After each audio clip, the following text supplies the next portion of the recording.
Hello and welcome to my YouTube channel, Cybersecurity Ranger. Today I'm going to demonstrate how to crack WPA2 security in wireless networks.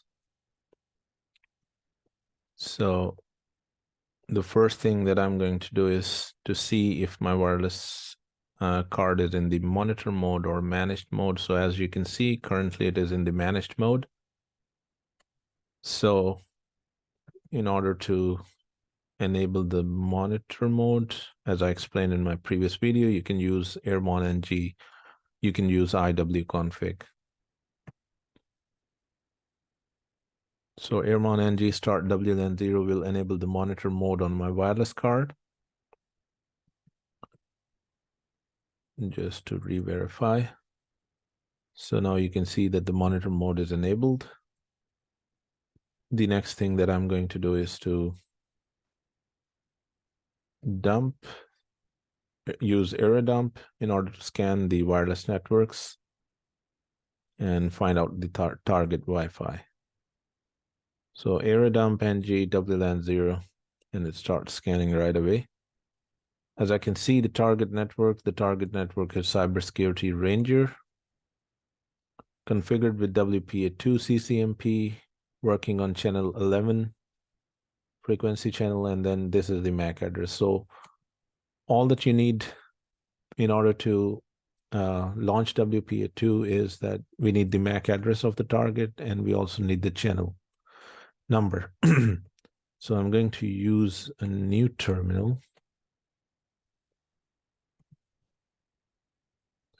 I'll just copy this MAC address.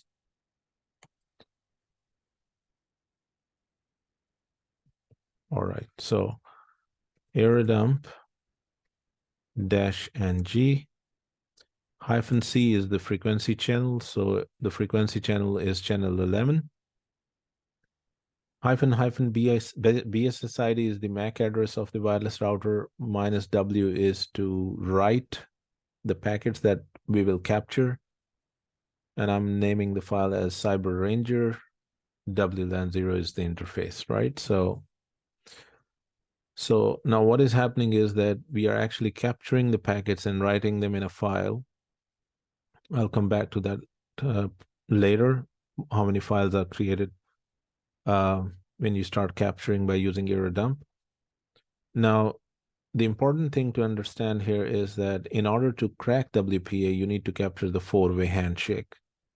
Now, you can read about four-way handshake, or I'm going to explain it in one of my other videos in more detail about what is four-way handshake, how authentication takes place in WP and WPA2, as well as WEP.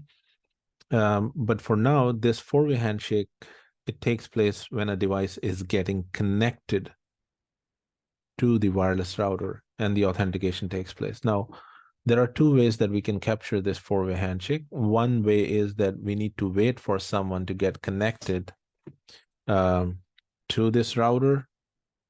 And as you can see, I just connected my cell phone to the Cybersecurity Ranger, and you can see on the top WPA handshake appeared right away. Now, this is one way that you have to wait, but if you don't want to wait, I'll just start a new capture and show you that if you don't want to wait, how can you still capture the four-way handshake? So I'm just going to call the second capture as Ranger WPA2. All right, and now you can see that the station is already connected. So if I de-authenticate this station will try to re-authenticate itself. And that is the point when the four-way handshake will take place, and I'll be able to capture the four-way handshake. So what I'm going to do is I will just split this horizontally, and I will launch an air replay attack on this. So air replay -0 is for de-authentication.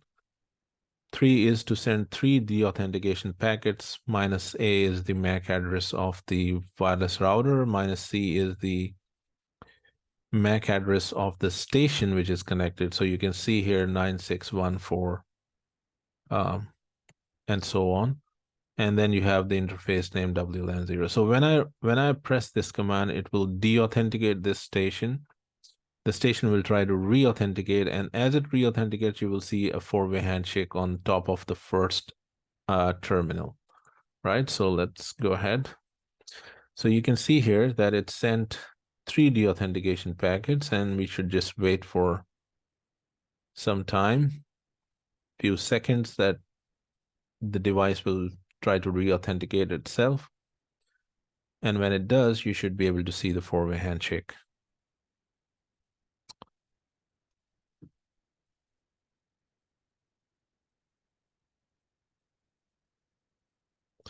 And there you go. You can see here that the four-way handshake, it appeared. It took a few seconds for the device to, reconnect and re-authenticate itself. And then we have this four-way handshake. Now, once you have this four-way handshake, all you need to do is to crack. So I'm going to stop the capture. So now I have 2 files in which I have this four-way handshake. Let me just show you. The first handshake was that when I connected my mobile phone, that was Cyber Ranger, I guess. And the second capture was when I deauthenticated the station and it tried to re-authenticate itself. So the files that are created are with the name Ranger WPA2. Now there are plenty of different files. You have the CSV file, which contains this capture. You have this kismet.csv. What we are interested in is cyberranger-01.cap file here, or if I want to crack this four-way handshake, then I have ranger WPA2-01.cap. So I can use either of them, right? Okay, let me just open a new terminal. All right.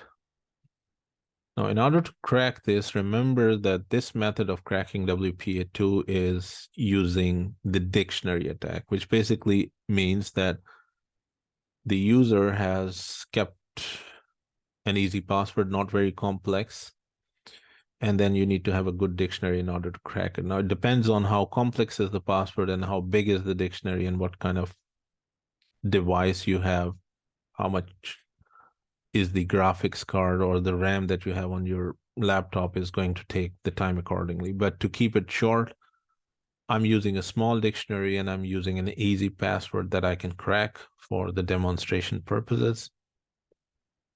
So I'm going to use aircrack ng minus W is for the.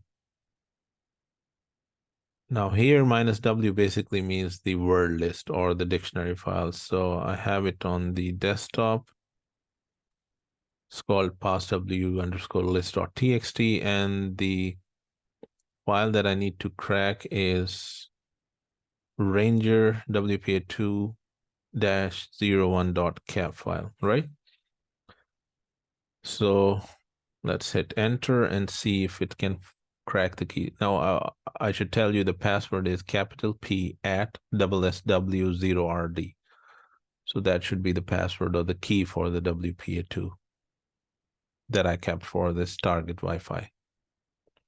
Now, like I said, it depends on how complex is the key, how big is the dictionary. It will take that much time, but for us, it shouldn't take much time to crack the WPA2.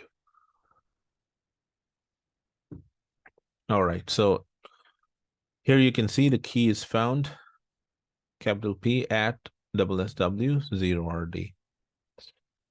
So that's it for this demonstration. I hope you enjoyed it. Wait for the other videos. Thank you very much.